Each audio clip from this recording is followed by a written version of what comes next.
Quality और consistent performance के लिए सिर्फ सिल्वर पंप्स एंड मोटर्स, नाम याद रखना।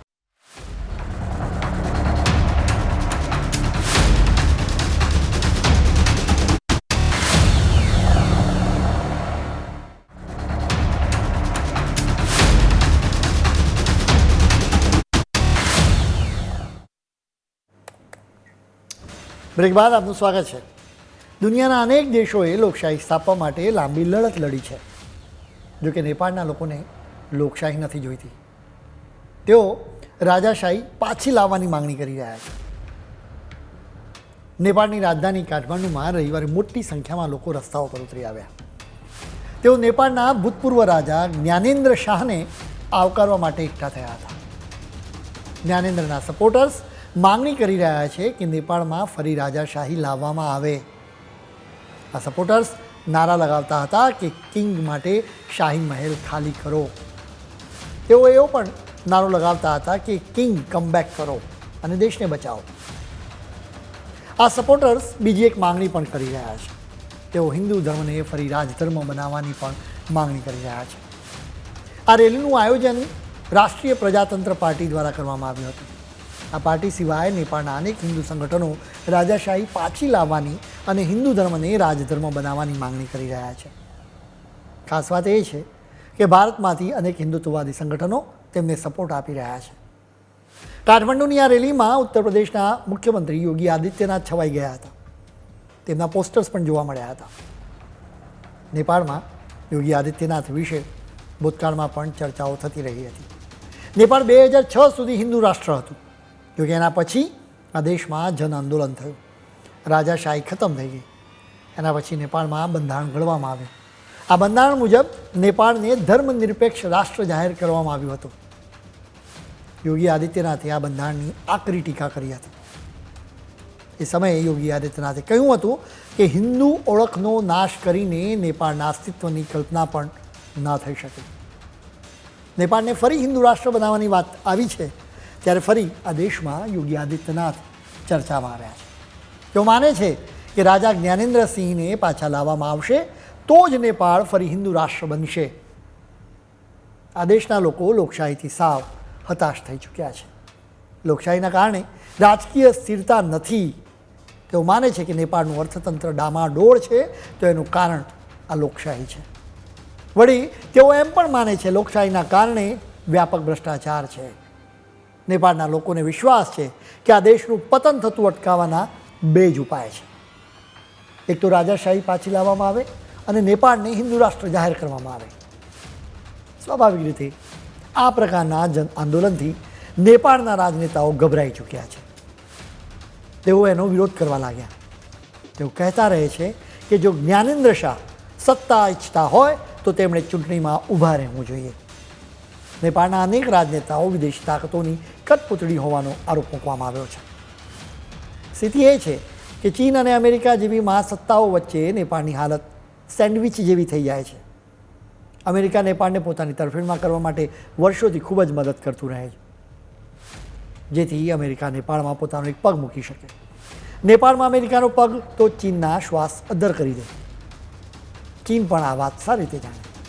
એના માટે જ ચીન પણ નેપાળને ફસાવવા માટે જાત જાતના ખેલ કરે છે. એક તરફ અમેરિકા નેપાળને સીધી રીતે મદદ કરે છે, બીજી તરફ ચીન પણ નેપાળમાં રોકાણ ઠાલવી રહ્યું છે.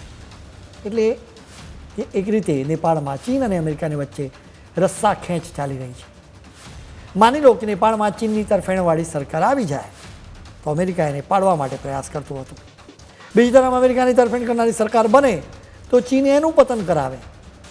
જેના માટે જ નેપાળમાં રાજકીય અસ્થિરતા રહે છે. એટલે જ નેપાળના લોકો આવી લોકશાહીથી છુટકારો મેળવવા ઈચ્છે છે. ભારતની વાત કરીએ તો નેપાળની સાથે સારા સંબંધો રાખનાર માટે ભારત સરકાર ભરપૂર પ્રયાસ કરે છે. આ દેશમાં ચીનના કંટ્રોલવાળી સરકાર રચાય ત્યારે ભારત માટે મુશ્કેલી સર્જાય છે. ભૂતકાળમાં જોવા મળ્યું છે કે ચીનના પ્રભાવવાળી સરકારોએ ભારતની વિરુદ્ધ જ એજન્ડા ચલાવ્યો છે. જેમ કે નેપાળે 2020માં એક વિવાદાસ્પદ નકશો જારી કર્યો હતો. વાંધાજનક વાત એ છે કે આ નકશામાં કેટલાય ભારતીય વિસ્તારોને પણ સામેલ કરવામાં આવ્યા હતા. નેપાળ તરફથી સુધારા સાથેના નકશામાં લિપુલેખ, કાલાપાની અને લિપિયાધુરા જેવા વિસ્તારો પર દાવો કરવામાં આવ્યો હતો. જોકે ભારતીય નકશામાં એ તમામ ભાગ ઉત્તરાખંડમાં છે.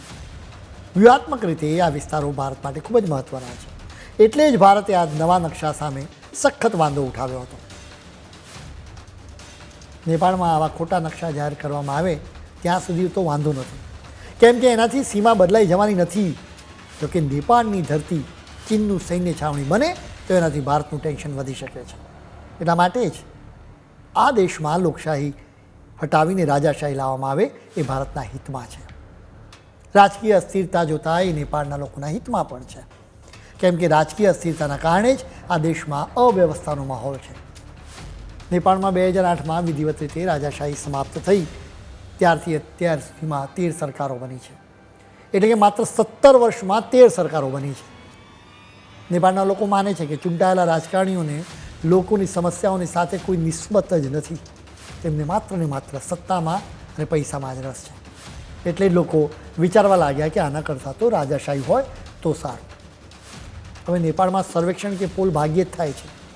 એટલા માટે જ કેટલાક લોકો રાજાશાહી ઈચ્છે છે, એનો અત્યારે ખ્યાલ મળવો મુશ્કેલ છે. હવે આ દેશમાં રાજાશાહી લાવી હોય તો એના માટે આ દેશમાં જનમત સંગ્રહ કરાવવો પડે. નેપાળમાં હિન્દુ સંગઠનોને લાગે છે કે હિન્દુ ધર્મ પર ખતરો છે. નેપાળમાં અનેક જગ્યાઓએ હિન્દુઓ અને મુસલમાનો વચ્ચે ઘર્ષણ થયું છે. નેપાળના રોહતહટ જિલ્લાના એક ગામનું નામ મુસલમાનોએ બદલીને ઇસ્લામનગર કર્યું હતું. તેમણે આ નામવાળું બોર્ડ પણ લગાવી દીધું હતું. હિન્દુઓને ખબર પડી એટલે તેમણે એનો વિરોધ કર્યો. જોકે એના પછી મુસલમાનોએ કેટલાક હિન્દુઓ પર હુમલા કર્યા હતા.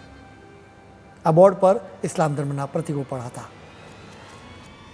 નેપાળના સંગઠન હિન્દુ સમ્રાટ સેનાના અધ્યક્ષ રાજેશ યાદવે કહ્યું હતું કે આ ગામનું નામ પોથીયાહી છે, જ્યાં મુસલમાનોના ઘર માત્ર 10 જ છે.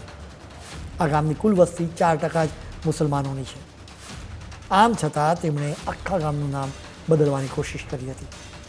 નેપાળમાં આ રીતે મુસલમાનો ખૂબ જ કાવતરા રચતા હોવાનો હિન્દુ સંગઠનો આરોપ મૂકતા રહે છે, જેના કારણે ઘર્ષણની સ્થિતિ રહે છે. નેપાળમાં છેલ્લા કેટલાક સમયથી ખૂબ જ ઝડપથી ઇસ્લામ ધર્મ અને ખ્રિસ્તી ધર્મનો પ્રસાર થયો છે, જેના કારણે પણ અહીં હિન્દુ રાષ્ટ્ર બનાવવાની માંગણી બુલંદ થઈ રહી છે. હવે સમય છે એક બ્રેકનો, પરંતુ બ્રેક બાદ અમે 2 ખાસ મુદ્દા વિશે વાત કરીશું. એક મુદ્દો આપણા મોરબીનો છે, જ્યારે બીજો મુદ્દો લલિત મોદીનો છે.